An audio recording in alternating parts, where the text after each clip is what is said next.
welcome to the Brew. Good morning. Happy Monday. I'm your host, Lex.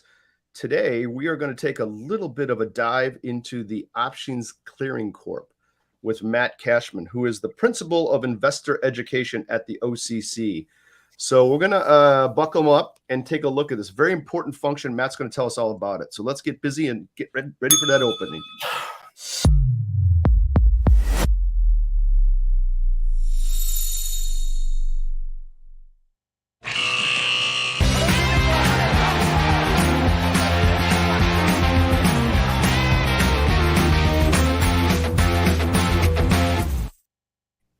Hello. What? Hi, Mal. How are you? Look who we have with us today on Monday. I love having Matt on the show. I feel like we should just refer to him to his last name because he really does have the coolest name on the screen right now. He does.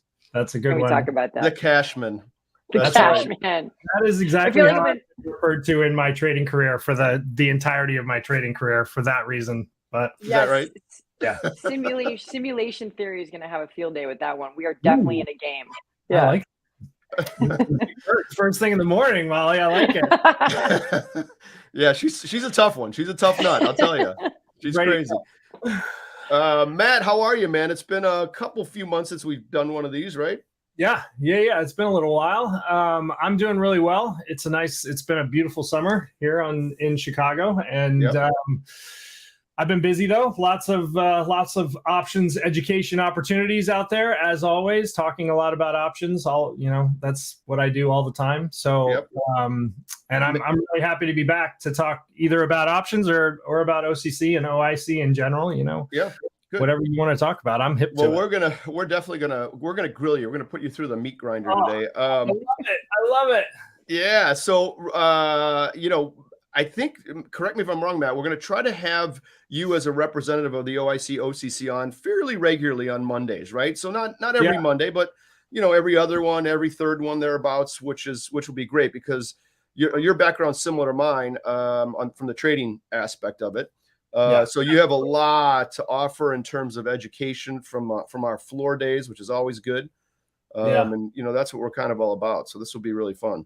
Yeah, and between the two of us, we probably have pretty much all of the grab bag of floor stories covered in some way, shape, or form. We got to go through a whole show on that. I've got a lot of stories. We actually, when we were kind of like in the ideation phase of this, I sent you something that was like favorite trading stories from Lex and Matt's floor days as one of the topics. We might just do a full 30 minutes on that because people love to hear those stories. I love to tell them, it was such an incredible place to work for so long. But so between the two of us, I'm sure we can cover whatever as far as that's concerned. If we could, considering it's the 50th anniversary, Lex, could you tell us your history and your connection to the OCC? Well, I think Matt knows this too. So my dad Wayne, who's passed. He was one of the original founding members, in this country of the the whole options thing. I think it started, Matt, correct me if I'm wrong, it started out as like CBOT clearing and then went to CBO clearing and then morphed into OCC. I forget all the path, but it was that sort of thing. And my dad was the chairman of OCC for, I think he was running chairman for 43 years before he retired. Wow. Yeah. Do we call you Prince? Is that too much? No. Do we go? I don't know. Do that? Heir apparent. I believe heir apparent is the correct terminology. Heir apparent. Heir apparent. Not at all. No. It's quite the organization, and Matt will tell us about it. So it's pretty cool what they did. Well, and I'm not going to use certain words. I swear to God, not using certain words to describe it. No, there's a few words. Get them out of my head. I'm going to bleep you. You're going to bleep me. All right, let's get busy. We have so much time. All right, Matt. So.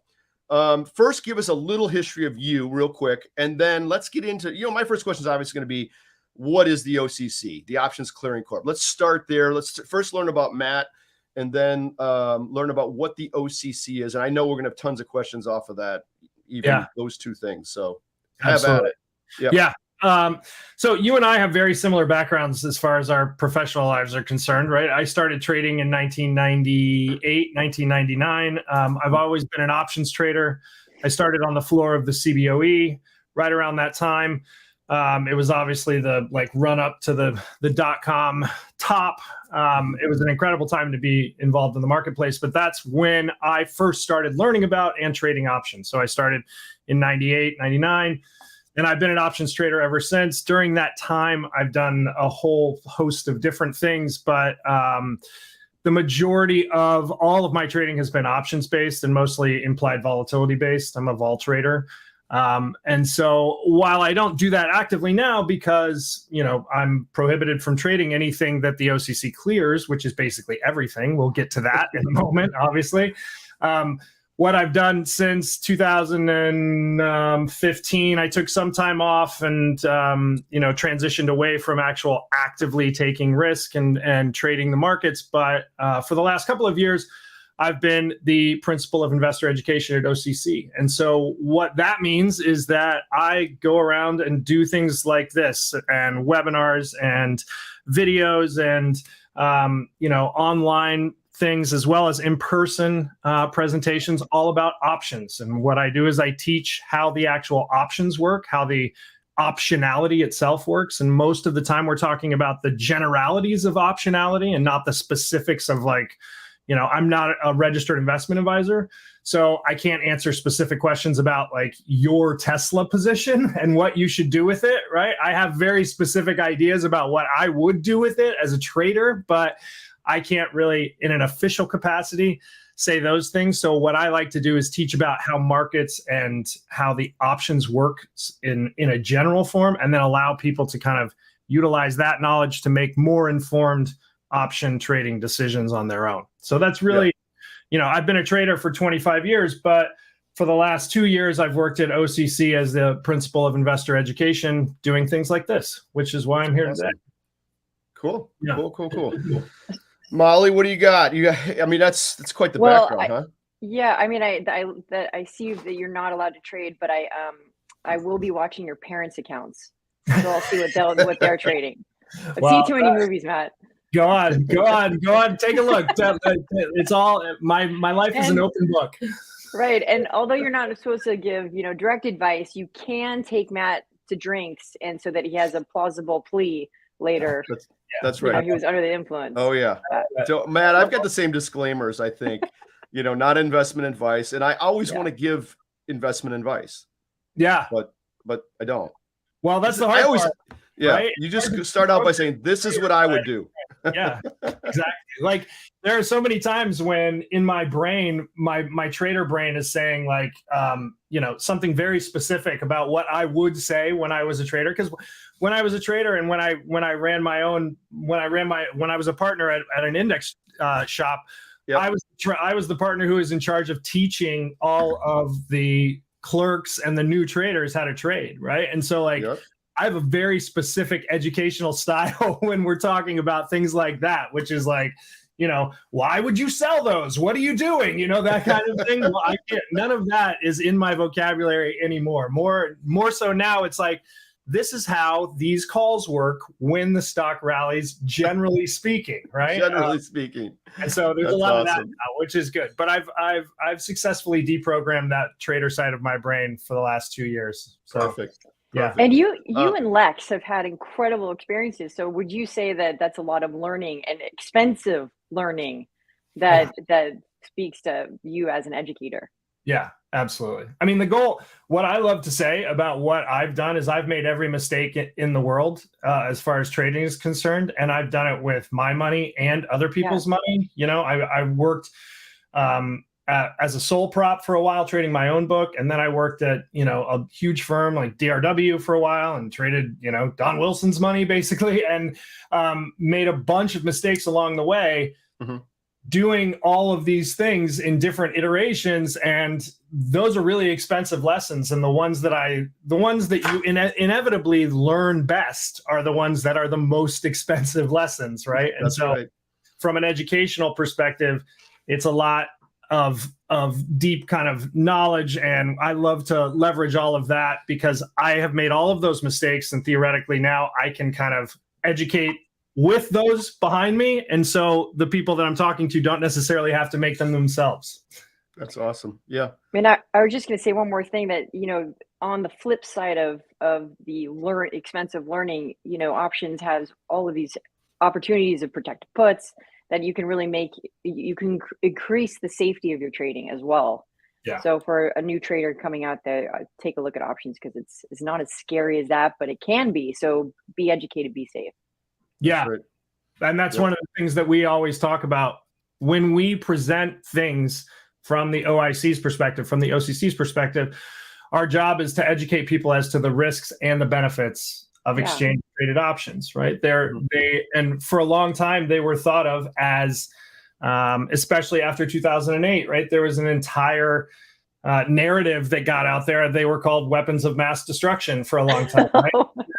I mean, it's completely ridiculous. But part of what we do, right? Part of even what I do now is, in a sense, deprogramming that narrative from the actual idea of how these things work, because they're just they're leveraged, but they're just financially leveraged instruments. That's all they are. It's just math, right? And as long as you understand the math behind them, then you can do all kinds of amazing things with them. They're so variable, like you can hedge in so many different ways. And that's part of the reason why options, that the volumes that we're seeing exploding over the last 10 years, right? That it's part and parcel because of the fact that people, I think, are starting to wake up to all of the different ways you can use them, right? They're so flexible from a utilization and a portfolio hedging perspective.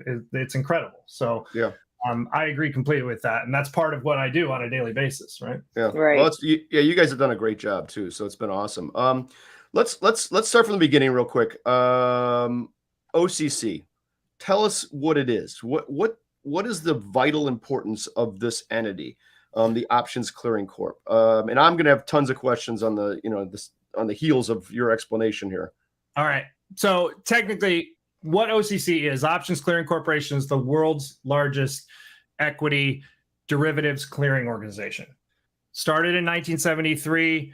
And really what that means from the perspective of someone who's sitting at home trading is that if you are trading an equity or an index option in the United States, OCC's hands touch that contract somewhere along the line, whether it be settlement or clearing. And what it really means is that OCC is the centralized clearing facility that sits in between two people that are trading all the time on a marketplace.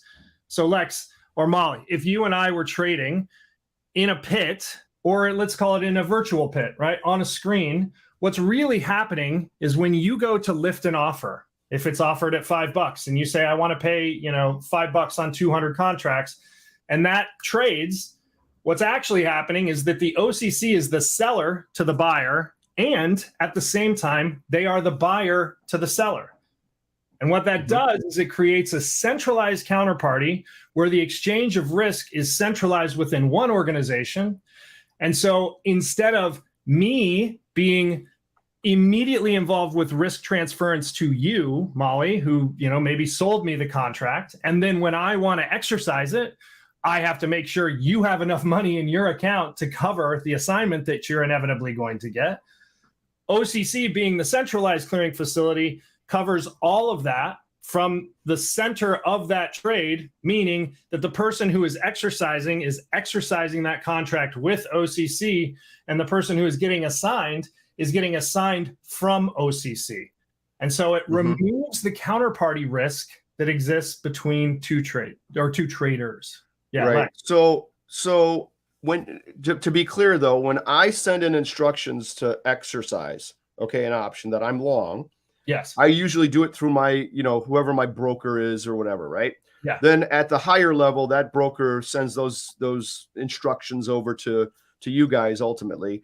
And it's not exactly like if Molly and I make the trade, she's short the option, I'm long.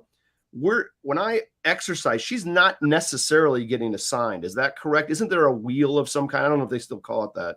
Yeah. But it's a random thing that happens, right? Yes, and it's random at two different levels that are important to understand. The interesting part about this is that when, if you think about optionality and how it works, when you're long the option, you actually have paid for the right to exercise that option. And if you're short the option, you are getting paid by the amount of premium that you collect when you sell it, but you're incurring the obligation to make that contract whole when the person assigned or the person exercises that option. That doesn't necessarily mean that those two people are always meeting during the assignment and exercise process directly because of this centralized facility. Now, the actual randomization of that process is that when someone exercises a contract, if you're long it and you exercise it, it goes through a couple of different steps. It goes through your brokerage, then it goes from your brokerage to your clearing member firm. It goes from the clearing member firm to the OCC. And that's where the actual OCC's relationship exists with the clearing member firms, is we have a bunch of relationships with clearing member firms who in turn have relationships with trading and brokerage firms who in turn have clients.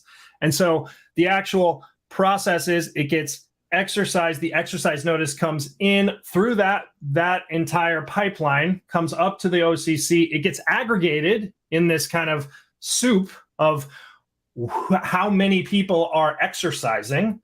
And then there's a randomized process through a random algorithm where long positions and short positions, or exercising positions and positions that are going to be assigned, get matched at the OCC level. And that's a randomized process. So no one knows how that's going to happen or when it, like who's going to be assigned. Then it goes out the door in an assignment, the opposite direction, same exact way, but in reverse. Goes to the clearing member firms, who then tell their brokerage firms and trading firms. Now, the interesting part is this is the second randomized part of it. Generally speaking, trading and brokerage firms have their own randomized process, because if you think about it, if they have 200 clients that all have Apple calls on the 200 strike that are all being assigned, they have to figure out which one of their clients are going to be assigned. And so they have their own randomized process, generally speaking, that gets sent out to their clients as to they get assigned on a certain number of contracts, and then they have to figure out which one of their clients gets assigned. And so many times when people are asking questions of us as to like, am I sure that I'm going to be assigned? You have to go through the process of explaining how that works as to the pipelines that are behind the actual scenes for all of this, because the answer is, I can't tell you whether or not you're going to get assigned. And, there's two randomized processes that are at work behind the scenes. And if there's, generally speaking, there are times when you're very likely to be assigned, meaning, if your contract is 100 delta and it's been in the money for 6 months, most of those are going to get exercised, and they're probably going to be assigned if you're short them. But I can't tell you for sure. And your brokerage firm may not actually be able to tell you for sure either. That's the interesting part of this, right? So, and I have lots of stories about, I can tell you a really interesting story some other time about when you're short contracts that are very deep in the money, and the person on the other side who has a lot of the open interest forgets to actually exercise them in an environment where there's no automatic exercise. Things get really interesting. I would never say that. Yeah, I would never say that that's a problem. I think I played that legal game back in the day. Yeah, that was there are lots of stories about that. That thankfully, from the OCC's perspective, we have a process called X by X, which means it's oh boy, I can't believe I can't. It's exercise by exception, which means that if your contract meets a certain threshold, usually it's 0.01, so a penny. If it is within 1 penny, if it's in the money by 1 penny, and it's part of the X by X process, which a majority of the contracts are, it will be automatically exercised for you, so that you don't have to, right? When if you're long deep in the money calls and they're in the X by X process and they're in the money by more than a penny, generally speaking, they're going to be automatically exercised. So you don't have to worry about exercising them manually yourself. The story that I have is when someone had a bunch of those calls and didn't exercise them in an environment where they were supposed to manually exercise them. And that gets really sticky and very strange. But early exercise though, Matt, when we talk about early exercise, the calls are going to be for dividends, that sort of thing, right? There's no X by X for that. that has to be a manual process still, right? Unless things have changed. Yeah, early exercise, the X by X process is the process by which things get automatically exercised on their expiration date. At the time that they are being, at the time that the contract expires. Early exercise, what you're talking about, is something where it's incumbent on the actual end user, the investor, to make a decision as to whether or not they want to actually exercise their contract early. What you're talking about is the dividend situation, where potentially you have to remember, in dividends, if you own stock, you are entitled to the dividend if you're long the stock. If you own calls, you are not entitled to the dividend. Only shareholders are entitled to be paid dividends. And so what really has to happen, if you own calls and you actually want to own the stock, you have to exercise your calls before the X date, before the actual company itself takes a picture of their books on the record date and says, these are our shareholders, these are the people that are owed the dividend. If you own calls but you don't own stock, you're not getting paid the dividend. And so the actual early exercise generally happens when people need to convert their, for instance, long call position into a long stock position in order to get paid the dividend. Because if you own the calls, you don't get paid the dividend. If you own the stock, you do get paid the dividend. Yeah, and there's some gymnastics around that in the trading community that you can do some spreads and what have you for skipping out on the dividend. Molly, do you have a question? I'm gonna go. So you talk about manual trading, and I'm gonna ask this very gently, so you can sidestep it if you'd like. But when you're shorting a stock, is there 100% always a matched borrowed stock against that, and how does that relate to regulation SHO and X clearing and all that? And so gently we just sidestep that one if you'd like. That could be a DTCC. Yeah. I will say, Molly, if that was a gentle way to ask that question, I'm not sure. I want the non-gentle version of it. Sorry, I was trying not to say the word. Yeah. I would have to answer that from in an official capacity. The OCC doesn't clear the actual stock, right? So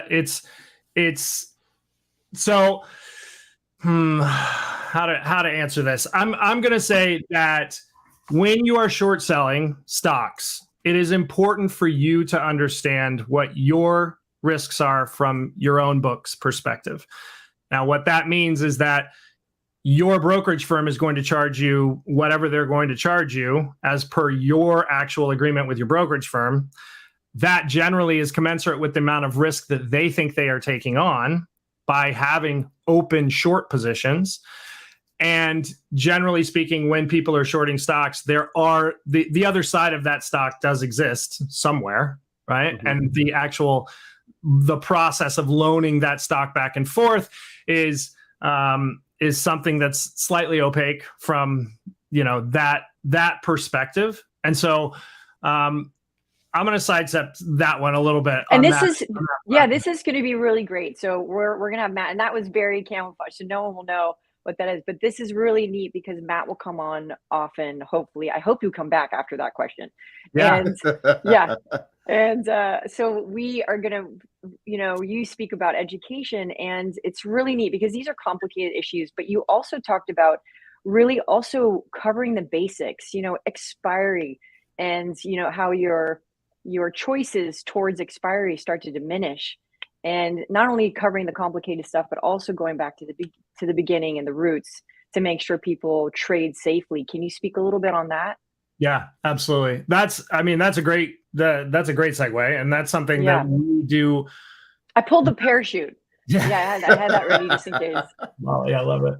I love it. That's what we do. That's what I do on a daily basis, right? That's my job, is to actually educate people as to how these contracts actually work. And I'm like passionate about that in a weird way. I can tell.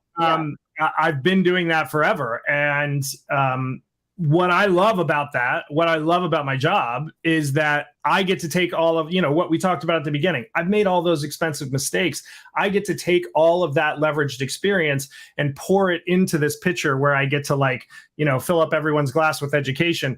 The whole idea behind it is that I want people to understand. And this also is something from the official capacity at OCC and OIC. We want people to understand as thoroughly as possible the options market that is in front of them. And part of what happens when someone walks into an options marketplace that's not educated as to how the contracts themselves work is that inevitably these contracts, like I said before, are leveraged financial instruments, and they're not always immediately understandable from a layperson's perspective. Sometimes there's some complicated math going on, especially in situations like what Lex referenced earlier, dividend plays, right? Dividends where stocks are about to pay dividends.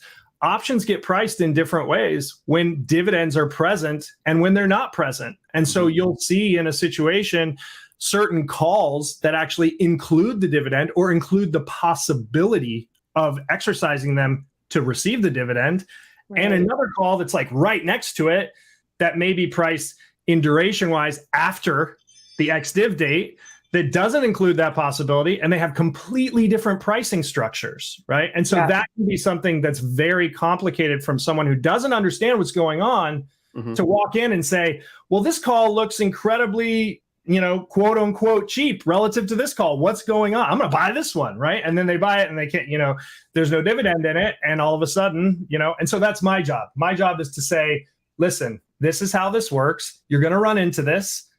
Inevitably, you're going to run into this. This is how it generally works. Now go forth and figure out where those pockets are for you and where those options align with your investment thesis and where they might not, right? Lex, you had a question. Yeah, so I do have a question. God, I have so many questions. So that we'll do a whole show on the dividend thing. I think you and I did a piece a while back that was really good. And one of the things I notice dealing with the retail segment of the world nowadays is they are very confused as to why they got assigned on calls, especially around dividend time. And, I get a lot of questions about that. So that's something we can cover in another show. But it's definitely something that folks need to understand, right? And there's ways out of it. You can roll that. You can buy it in and sell out something else. There's all kinds of things you can do. But we'll get into that another time. Yeah. So that is definitely a very often asked question. And Lex, question on dividends. So just for someone who's just jumping in, dividends is this a correct analogy? Just a slice of the profits, and you can think of wanting to be in a position while dividends coming out is like musical chairs. When the music stops is when that, extra little cash flow comes in and people want to actually own the stock on that day. And so it's a bit like musical chairs. Is that a good analogy or a really bad one? I'll let Matt answer that. All right. Yeah, Matt. Matt here. Matt, Cashman, can you speak directly into the microphone, please?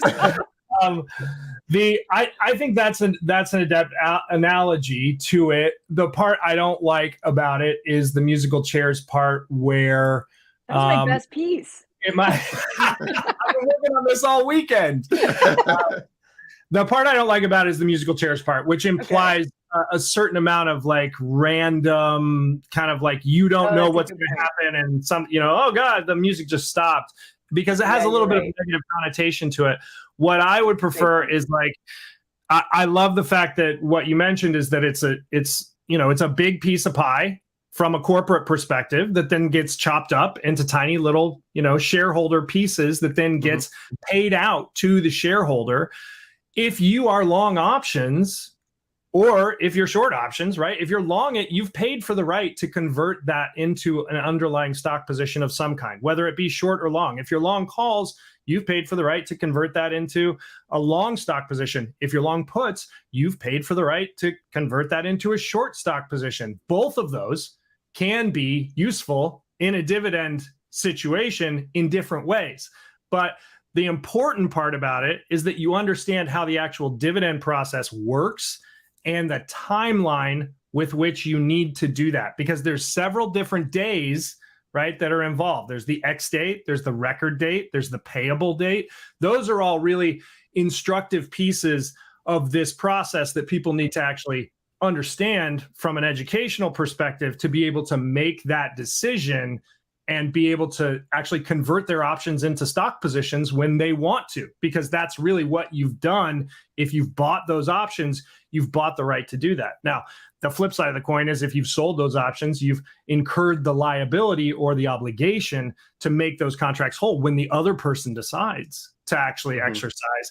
But if you understand the actual timeline of those dates, you can make a better decision as to whether or not you want to be short that option or whether or not you want to be long that option, right? That's the whole, from my perspective, from the educator's seat, that's the whole point, right? Is saying, this is how this works. Now make sure you utilize this knowledge when you're looking at like whether or not you want to buy that call, right? Like that's the important part from my perspective. But I think the analogy is close. Yes, I think that's really what it is, basically. Molly just likes the music part. That's all. She likes the whole music thing. I'm in Hollywood. So let me ask this: OCC is this centralized, organization, right? Yes. It sounds like it is really, really important. Therefore, if it's really, really important in the world of finance, it needs to have money behind it. Yes. Right? So how does OCC account for, and again, we don't need specifics, but account for, funding? The clearing members have to post money with you, I'm assuming, right? Yes. And then, so what I'm getting at is I remember a time way back when, it's probably around 87, or maybe the one after that, the crash after that, there's some issues out there. And OCC can be at risk if the clearing members don't have enough money posted and there's, risk, right? So right. You guys have figured that out. I know that, but it's an important function now to the point of can't fail kind of deal, right? Yeah, we're really drilling Matt this morning on cap requirements. Now, poor guy. No, I don't need specifics. I know he's like I can't believe Lex asked me. I can't talk about that.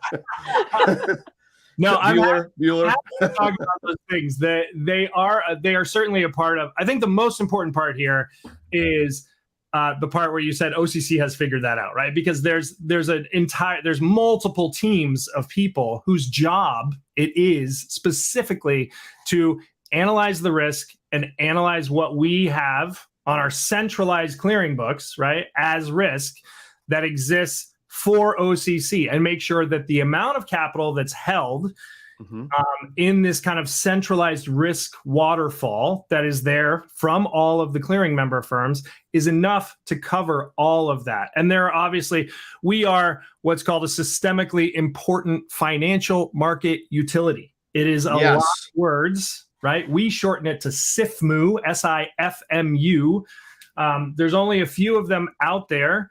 And that happened as a result of, some of those events that you talked about, like 1987 and 2008, right? The federal government decided that there were things that were going to be called systemically important financial market utilities. What that means is that these things need to be functional even when things are crazy, is essentially what that means. And so what that means from our perspective is that the SEC and the CFTC and the Board of Governors of the Federal Reserve System have oversight over what we do to make sure that there's enough clearing firm money in that risk waterfall to make sure all of those theoretical default risks are covered on a minute-by-minute, day-by-day, week-by-week basis to afford enough of that kind of like clearing member, cushion that's in there on a daily basis.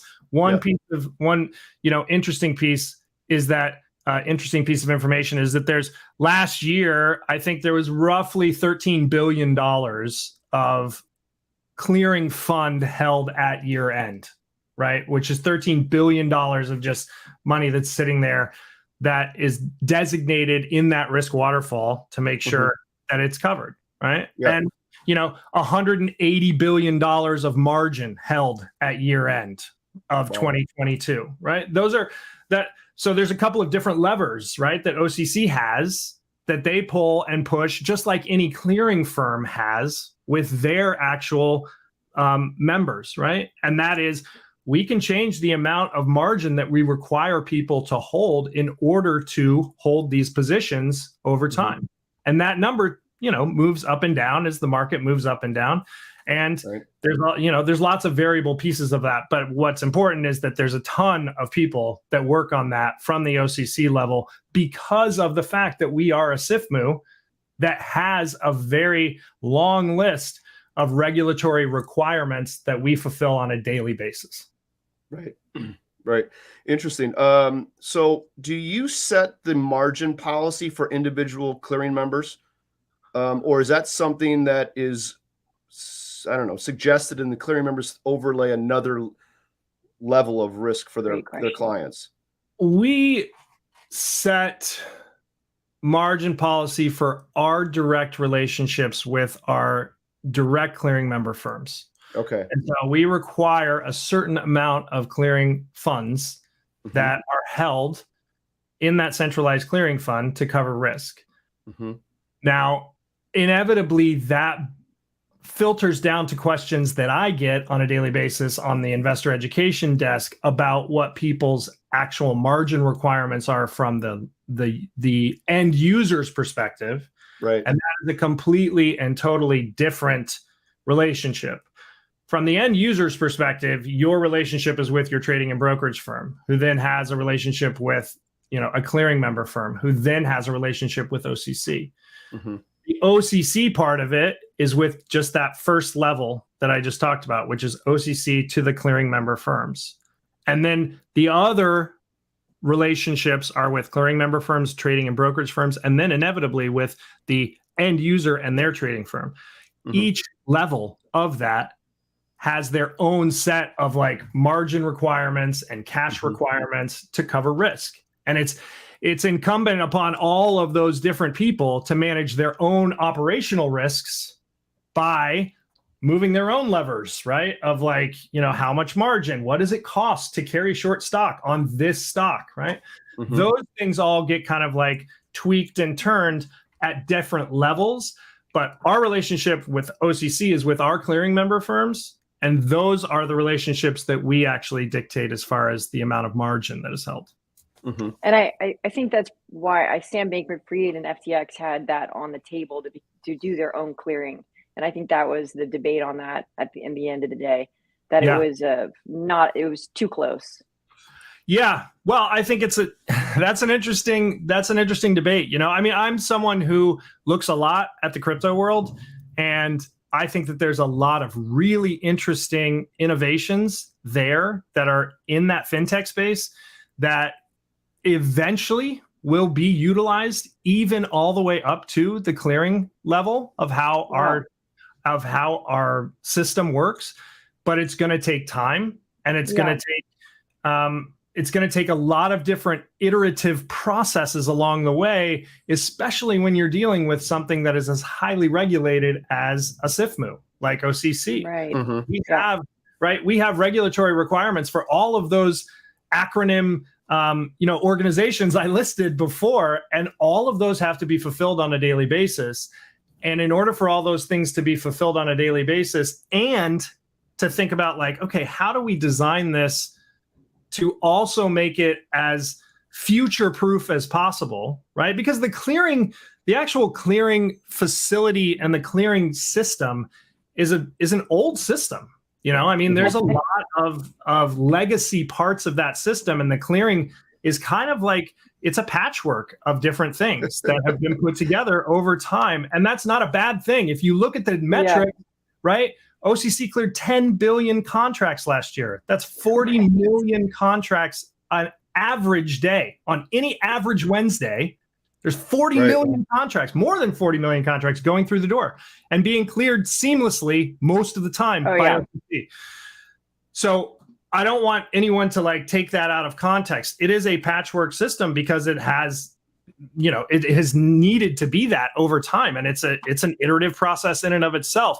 My point is that from a technological perspective, as things start to kind of innovate in that space, it's going to take a little while. But I think that the clearing side of things, just like the banking side of things, is going to eventually be something that is just through supply and demand is going to need to use those innovations in things like clearing, because it frees up capital on a minute by minute basis, right?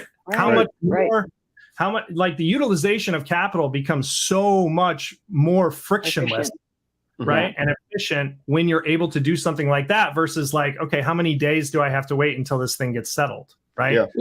And if clearinghouses were put on some sort of blockchain technology, you had increased transparency because the volume is so massive. How does, with transparency, how would someone watch? So there's a balance of, sure, you have transparency, but how do you even dive into something like that? And you can have analytics and all that. But it's a really interesting topic. And, I think Federal Reserve is still written on COBOL, which is ancient hackable. Well, hold on. When I worked for the OCC in between college semesters, which was 150 years ago, I remember helping out with the batch file. Remember those little computer cards, Matt? And I remember sending those beginning of day, end of day EODs, and watching the people show me how to do it. I'm just punching these in. That's how it was. It wasn't probably as nearly electronic as it was then. So Lex, we'll have to show you after the show. Well, we should have had it up here, but we have someone on one of our shows, Kirk from Option Alpha, and he has one of those, and we had him take a picture for you. Oh my gosh! So for the front and the back, it's red and black. Yep. So you're on another show. We're gonna bring that up. You'll have to tell us. That's what we used to do. Yeah. And we brought a volume, 10.38 billion contracts in 2022. Yeah. So Matt, do you remember back when we were trading? I mean, that we weren't even anywhere close to 40 million a day. I can't remember the number. I want to say 10 million. Yeah, 10 million was like 2008. I think 2008 was like 4 billion contracts or 4.5 billion contracts. Right. Which I remember. I was standing in the SPX pit, looking at the end of year volume numbers and thinking, I'm never ever going to see that many contracts go through this process again. Right? I'm never going to see. Remember what 2008 was like? It was bananas, right? It was completely bananas all the time. And so that's really, I think, instructive as to when you look at that, the volume numbers back then at the most, like the most volatile and craziest thing we had ever seen was half of what it is now on a regular year. And so, and that's just in options, right? That's just in the options market. So, as that process iterates and gets better and better and better, it does that. It gets better and better and better. I think that there are potential technological advances that are going to get layered on top of it, just like other things have been layered on top of it previously to allow us to go from possibly 10 billion to 20 billion, right? That's the next kind of, from the options traders perspective, from the options educators perspective, that's what I want to see. I want to see everyone using options on a daily basis because of how variable and how amazing they are as to how you can hedge risk with them. It's incredible what you can do with them. Yeah, so, and that's a great point too, because I am on the same, I don't know if it's a warpath, but for me, it's a warpath. I'm on the education warpath with options. Well-educated users of that product stay around forever. Yep. Right. They know how to use it. They know the power of it. They know where to step away from it. I think it's huge. And I think, this whole internet educator sort of thing that's really blossomed over the last several years. People are learning how to use this product. I think it's been awesome. It really is something else. And Lex brings up a good point. The internet education deal is really decentralization of information.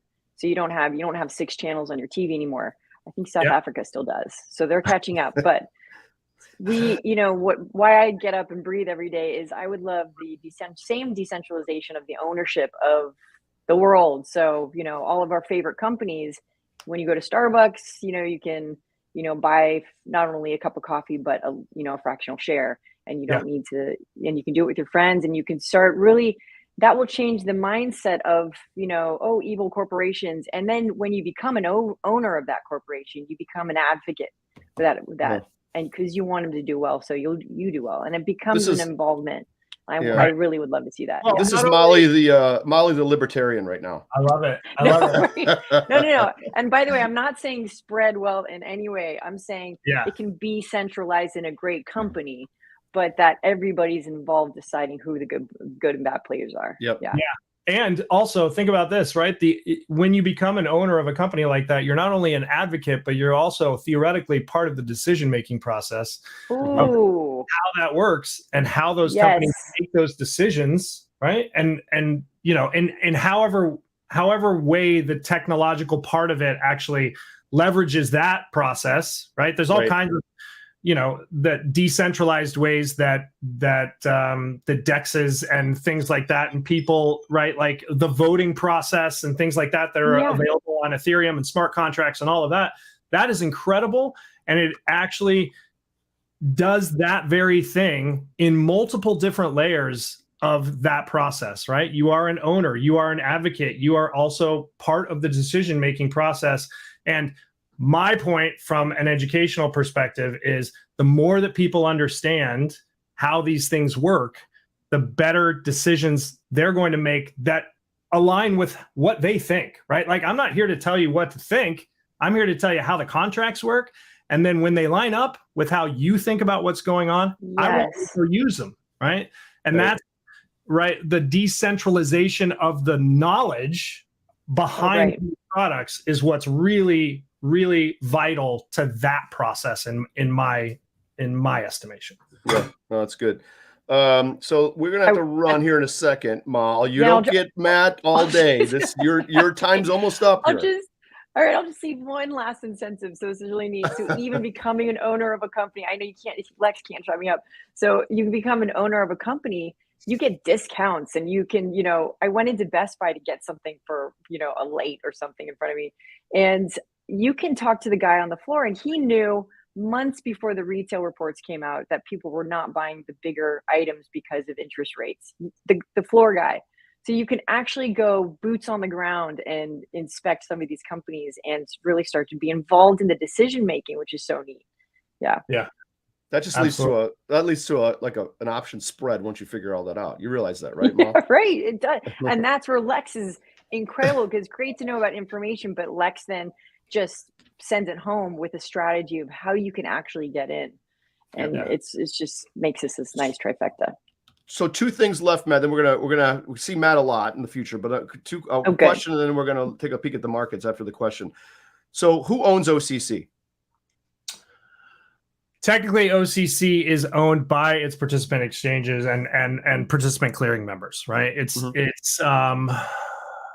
is owned. We are a market utility that is owned by the market participants, essentially. And OCC is a corporation that actually then hosts within it OIC, which is where technically I work, which is a non-for-profit, which is the educational arm that's actually inside the OCC. So, you know, OCC is owned by the people that clear through it, essentially. And those are our clearing firms. Yep. Cool. Good. Let's have a quick look at the markets, Matt. I'm going to get Matt's comments on this. You're going to see it. Can you see this? I can. Okay.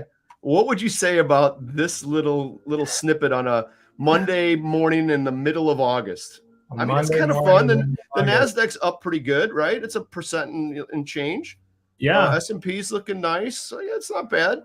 I mean, the thing that I think of when I look at this is that I haven't. So I don't watch the markets nearly as closely as I used to, but every time I look at it, the SPOOs are close to 4,500. And SPOOs, you know, the SPOOs. I educated Molly on what the SPOO means.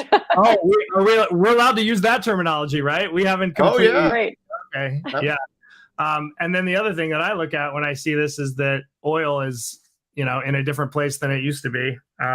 But I noticed that when I drove down to St. Charles this weekend and filled up my gas tank, and it was a little higher than it normally was. Yeah, that's for sure. And then that's about how I look at oil too, Matt. Same way. Yeah, except I drive a Tesla, so. You? Yes, of course I do. I'm like one of those greeny types. No, I'm kidding. I love it. I'm not. And then the other thing I look at is the VIX, right? I mean, that's a that's in a different spot than it was. I remember looking at it, 6 weeks ago, and wondering if we were going to go under 13 or 14 or whatever it was. Yeah. It's bounced a little bit. We had a rough week or so. Down moves, but I would still say this is all very mild and tepid. It's not interesting stuff yet. I don't. Well, we're still in summer, right? I mean, these are summer markets, right? Yeah, for sure. But volume's still very good. To your point, I mean, I'll tell you what. I'm excuse me. I'm shocked over the daily volume in the middle of August has been a great month for us, and it's insane. It's August. You never say August is a great month in the same breath. Yeah. Right. In options because of this. It's a summer thing, and it's just been amazing. Yeah. Well, that's a story. That's a narrative that exists within the volume numbers more broadly over the last however long, 2 years, 3 years. We've been wondering, was this just a bump that is going to, be a peak that looks like this, where 10 billion is the top, and then we're back down to 9, 7, 8 billion. Yep. We're not seeing that at all. And we're also not seeing that on a month over month basis. We're seeing these monthly volume numbers get sticky at these elevated levels that previously, if you were to ask me 3 years ago, if we would clear, 40 million contracts a day in the middle of July, I would be like, no, there's no possible way. No possible way, right? It continues to happen. And we see these month over month increases that are sticky. And it's just continuing to be sticky, the volume. Yeah, it is amazing. So we're gonna have to run, but we're gonna tackle you on zero DTE and what all that means. We're gonna get into that down the road, but that's a good topic as well. I'm super interested in that. Yeah, that's a great topic, and there's lots of people talking about it, and it's fantastic. Yep. Mom, and before we go, I just wanted to do an official thank you to Wayne, 50-year anniversary, to Lex's dad, father, and that's a big deal. That is a big deal. That's a big deal. We're setting us up. Lots of events and parties and celebrations this year because of it. And in looking at all of the materials that go along with that, going back and looking at what this looked like in 1973 is absolutely incredible, right? Oh my it's God. Incredible what has happened to this organization and the market more broadly over the last 50 years. It's absolutely mind blowing. Yeah, I think that's right. I think back when my dad, was involved at the beginning, they were hoping to get 10,000 contracts a month or something like that, some goofy small number. Wow. And I think it eclipsed that. I think they did maybe 10,000 in a day, and they're like, "Whoa, we're on our way! 10,000 in a day. Here we come." Yeah, exactly. I mean, that's a light year ago. So yes, great, Matt. Well, thanks for coming on. I know we're going to do many more of these. You're a wealth of information. We have a lot of topics to cover over the next century together. So it's good. And Matt's such a great educator. Where can someone go find your education? Oh, great. I love that. How do they get access to you? Molly, thank you so much. Molly, getting the plug. She's getting a plug. Woo! So there's two things, right? There's two places that I want you to take away as far as this is concerned. Secretly, I'm going to go there right after this call. You are welcome, just like everyone else is. Okay. So, all right.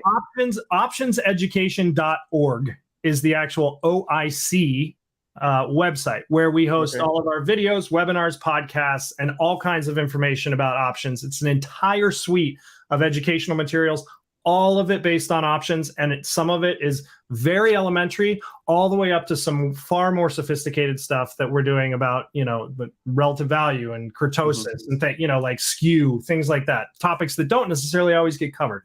But you can also find covered call calculators and very, very rudimentary ideas about how do these things work. Then the other thing is there's an email address, options@theocc.com. That email address comes to our investor education desk where I sit with 3 other colleagues. Amongst the 4 of us there, we have over 100 years of industry experience. And what we do every day is answer questions and teach people about options.